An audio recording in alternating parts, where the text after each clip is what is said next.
கர்த்தருடைய பரிசுத்த நாமத்திற்கு மகிமை உண்டாவதாக. வெள்ளை போலும் என்கிற இந்த நிகழ்ச்சியின் வாயிலாக இந்த காலை வேளையில் உங்களை சந்திப்பதில் எனக்கு மிகுந்த மகிழ்ச்சி. கர்த்தர் தாமே இந்த நாளை உங்களுக்கு ஆசீர்வாதமான மகிழ்ச்சியான நாளாக மாற்றி கொடுப்பாராக. உங்களுக்காக ஒரு வசனம் வாசிக்கிறேன். எசேக்கியேல் தீர்க்க தரிசன புத்தகம் 43ஆம் அதிகாரம் அதன் 12ஆம் வசனத்தை வாசிக்கிறேன். ஆலயத்தினுடைய பிரமாணம் என்னவென்றால், மலையுச்சியின் மேல் சுற்றிலும் அதன் எல்லை எங்கும் மிகவும் பரிசுத்தமாயிருக்கும். இதுவே ஆலயத்தினுடைய பிரமாணம். பாருங்க, இங்க தேவன் ஆலயத்திற்கு ஒரு பிரமாணம் இருப்பதாக சொல்லுகிறார். அதாவது ஆலயத்திற்கான பிரமாணம் என்ன அப்படின்னா, சுற்றிலும் எல்லை எங்கும் என்ன உண்டாயிருக்கணுமா? பரிசுத்தம் உண்டாயிருக்கணுமா, பரிசுத்தமா இருக்கணுமா. அதுதான் ஆலயத்திற்கான பிரமாணம். அதுதான் ஆலயத்திற்கான சட்டத்திட்டம். பாருங்க, நம்ம வாசிக்கிறோம், நம்முடைய சரீரமே தேவன் தங்குகிற ஆலயமாக இருக்குது. தேவ ஆவியானவர் நம்முடைய சரீரங்களில் வாசம் பண்ணுகிறார் அப்படின்னு சொல்லி.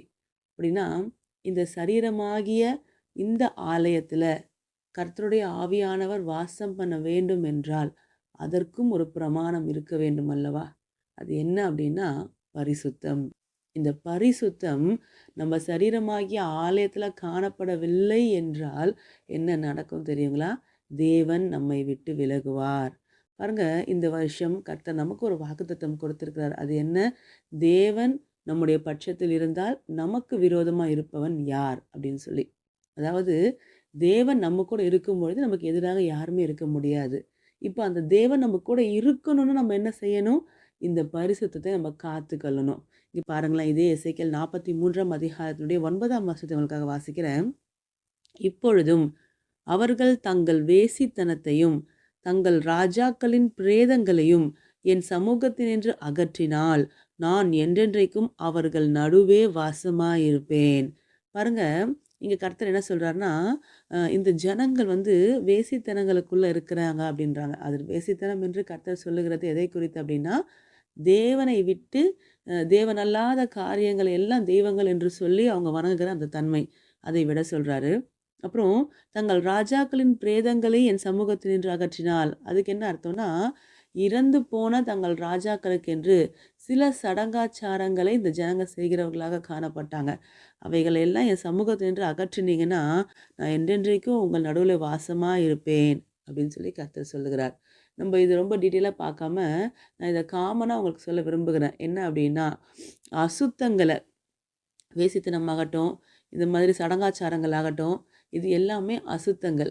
இது எல்லாம் நம்ம வாழ்க்கையை விட்டு நம்ம அகற்றிட்டா என்றென்றைக்கும் கர்த்தர் நம் நடுவே வாசமாக இருப்பேன் அப்படின்னு சொல்லி ப்ராமிஸ் பண்ணுகிறார். அப்போ பாருங்க, பரிசுத்த ஆவியானவர் நமக்குள்ள ஆலயமாகிய நமக்குள்ள வாசம் பண்ணணும் அப்படின்னா நமக்கு தேவை என்ன?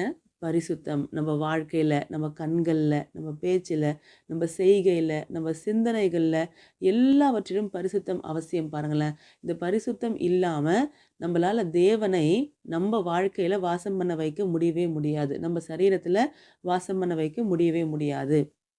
அப்படி தேவன் நம் பட்சத்தில் வாசம் பண்ணவில்லை என்றால் என்ன நடக்கும்? இனி உலகத்தில் நம்ம பார்க்குற எல்லாருமே நமக்கு எதிராகத்தான் வந்து கொண்டிருப்பாங்க.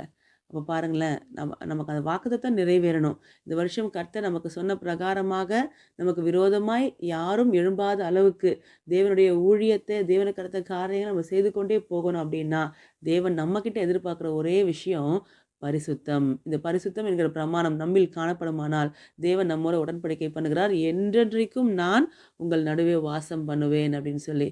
இப்போ பாருங்கள், இன்றைக்கு இந்த பரிசுத்த ஜீவியத்திற்கு ஒரு தீர்மானம் எடுக்க போகிறோம். எதெல்லாம் கர்த்தருக்கு பிடிக்காதோ அதையெல்லாம் நான் விட்டு விடுகிறேன். என் சரீரமாகிய ஆலயத்தை நான் அசூசிப்படுத்த மாட்டேன் அப்படின்னு சொல்லி ஒரு தீர்மானம் நம்ம எடுக்கணும். பாருங்கள், இப்போ நம்ம தேவாலயத்துக்கு போய் சர்ச் பில்டிங்குள்ளே உக்காந்துருக்கோம் பார்த்தீங்களா? அப்போது நம்ம சிகரெட் பிடிப்போமா? நீங்கள் யோசித்து பாருங்களேன். குடிப்போமா? யோசித்து பாருங்களேன். என்ன பண்ணுவாங்கன்னா, மற்ற நாட்களில் அவங்க குடிக்கிறதா இருந்தால் கூட சர்ச்சுக்குள்ளே நுழைஞ்சி அந்த அந்த சர்ச்சில் போய் உக்காந்துட்டாங்க அப்படின்னா அந்த சிகரெட்டு, அந்த குடியெல்லாம் தொடமாட்டாங்க. வெளியே வந்து செய்வாங்க. நீங்கள் சர்ச்சுக்குள்ளே போய் உங்கள் மொபைல் எடுத்து வச்சு அங்கே சினிமா பார்க்குறது உண்டா? நீங்கள் யோசித்து பாருங்களேன். அங்கே நீங்கள் சினிமா பாடல்களை வைத்து அதை ரசித்து கொண்டிருப்பது உண்டா? நீங்கள் யோசித்து பாருங்களேன். கொஞ்சமாவது பயப்படுறோம் இல்லைங்களா? ஐயோ, சர்ச்சுக்குள்ளே வேணாம், வெளியே பார்த்துக்கலான்னு. அதே போல் நீங்கள் சர்ச்சுக்குள்ளே போய் கெட்ட வார்த்தை பேசுகிறீங்களா அப்படின்னு பாருங்களேன். பொதுவா கெட்ட வார்த்தை பேசுகிற ஒரு நபர் சபைக்குள்ள போனா என்னான்னுவாரு, சர்ச்சுன்னு பார்க்குறேன். இல்லன்னா இந்நேரத்துக்கு அப்படின்னு சொல்லி அவங்க ஸ்டார்ட் பண்ணுவாங்க. அப்போ அவங்க வாய் சில காரியங்கள் பேசும். ஆனா, அத சர்ச்சுக்குள்ள பேசக்கூடாதுன்னு யோசிக்குது. ஏன்னா, அந்த சபை கட்டடம் வந்து அது பரிசுத்தத்துக்கு அடுத்தது. அது தேவனுடையது. அத அசூசிப்படுத்தக்கூடாதுன்னு எங்கேயோ இருதயத்துல ஒரு சின்ன எண்ணம் உண்டாகுது இல்லைங்களா? இப்போ நல்லா யோசித்து பாருங்களேன்.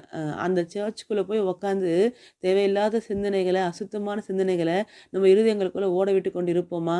கண்டிப்பா செய்ய மாட்டோம். ஐயோ! இது சர்ச்சு எதா இருந்தாலும் வீட்டுக்கு போய் பார்த்துக்கலாம் அப்படின்னு யோசிப்போம். அப்ப நல்லா யோசித்து பாருங்க. அ ஒரு செங்கலால, கற்களால, சிமெண்ட் வைத்து கட்டப்பட்டதான ஒரு சபை கட்டடத்துக்குள்ள கர்த்தர் வாசமா இருக்கிறார் அப்படின்னு நம்ம நம்புறதுனால, அந்த இடத்த அசூசிப்படுத்தக்கூடாது அப்படின்னு சொல்லி, நம்ம என்ன பண்றோம் அப்படின்னா, தேவையில்லாத காரியங்கள எல்லாம் அங்க அவாய்ட் பண்றோம். ஐயோ! இதெல்லாம் செய்யக்கூடாது, இதெல்லாம் செய்யக்கூடாதுன்னு சொல்லிட்டு அவாய்ட் பண்றோம். ஆனா, அதை காட்டிலும் நம்முடைய சரீரத்தை தமக்கு ஆலயமாக எடுத்து, அங்க வந்து தேவன் வாசம் பண்றேன் அப்படின்றாரு. இப்போ இந்த சரீரமும் அதே போல அந்த சர்ச் பில்டிங்க்கு எந்த கனத்தை நம்ம குடுக்குறோமோ, அங்க கர்த்தர் இருக்கிறார்ன்னு சொல்லி என்ன பயத்தை நம்ம தெரியப்படுத்துகிறோமோ கர்த்தருக்கு, அதே பயத்தை இந்த சரீரமாகிய ஆலயத்திற்கும் நம்ம தெரியப்படுத்த வேண்டும் அல்லவா? யோசித்து பாருங்க. நமக்குள்ள கர்த்தர் இருக்கிறார். அது ஆலயமா எடுத்து வாசம் பண்ணுகிறார். இப்ப அந்த ஆலயத்துக்குள்ள நம்ம என்ன பண்றோம் அப்டின்னா, சினிமாவ கொண்டு வருகிறோம். கர்த்தருக்கு பிரியமில்லாத காட்சிகளை கொண்டு வருகிறோம். இருதயத்தில தேவையில்லாத சிந்தனைகளை ஓட விடுகிறோம். நம்ம என்ன பண்றோம், வாய திறந்தோம் அப்டின்னா, சில சமயங்கள்ல அருவருப்பான வார்த்தைகள் நம்ம வாய்கள்லேருந்து புறப்பட்டு விடுகிறது. அசுத்தமான வார்த்தைகள பேசி விடுகிறோம். நம்ம நெறைய சிலருக்குள்ள அந்த தவறான போதை பழக்கவழக்கங்கள் இருக்கும்.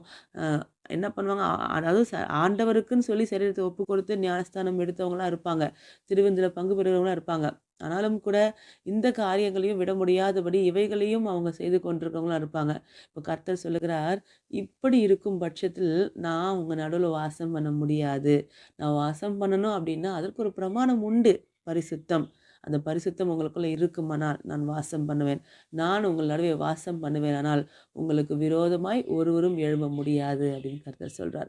இன்றைக்கு ஒரு தீர்மானம் எடுப்போம். எப்படி சபை கட்டடத்திற்குள்ள போகும்பொழுது, அதற்கு ஒரு அதிகமான கனத்தையும், பயத்தையும் கொடுத்து நம்ம நடந்து கொள்கிறோமோ, அப்படியே நம்ம ஜீவிய காலமெல்லாம் 24/7 நம்மளுடைய இந்த சரீரமாகிய ஆலயத்துக்குள்ள பரிசுத்த ஆவியானவர் வாசம் பண்ணுகிறார் என்கிற நினைவோடு கூட அந்த பயத்தை நம்ம கர்த்தருக்கு செலுத்தும் பொழுது, நம்ம வாழ்க்கை ரொம்ப அற்புதமாய் மாறிடும் பாருங்களேன். ரொம்ப அற்புதமாய் மாறிடும். நமக்கே ஒரு கட்டத்துல நம்ம வாழ்க்கை ரொம்ப பிரியமா இருக்கும். நம்ம அந்த பரிசுத்த வாழ்க்கைக்கு நேராக கடந்து போக தீர்மானம் பண்ணலாம். ஜெபிக்கலாம். பரலோக தகப்பனே, ராஜா உம்மை ஸ்தோத்திரிக்கிறோம்ப்பா. உமக்கு நன்றி செலுத்துகிறோம். ஆண்டவரே, இதோ நீங்க இன்றைக்கு பேசின இந்த வார்த்தைகளுக்காக நன்றி. இந்த இந்த வசனத்தின் பிரகாரம் ஆலயத்தின் பிரமாணம் பரிசுத்தம் என்று நாங்கள் வாசிக்கிறோமே, அந்த பரிசுத்தம் எங்களுடைய சரீரமாகிய இந்த ஆலயத்திலும் காணப்பட எங்களுக்கு உதவி செய்யுங்க. இது எங்களால முடியாதுப்பா. ஆனா, எங்களுக்கு உதவி செய்யுங்க. நீங்க எங்களுக்கு ஹெல்ப் பண்ணீங்கன்னா, எங்களால எப்படி மாற முடியும்? உங்க உதவிய நாடி நிற்கிறோம். இந்த வார்த்தையை கேட்கிற அத்தனை பேருக்கும் இந்த பிரமாணத்தை நிறைவேற்ற உதவி செய்யுங்க. இயேசு கிறிஸ்துவின் நாமத்தில் ஜெபிக்கிறோம் பிதாவே. ஆமென். Thank you. God bless you.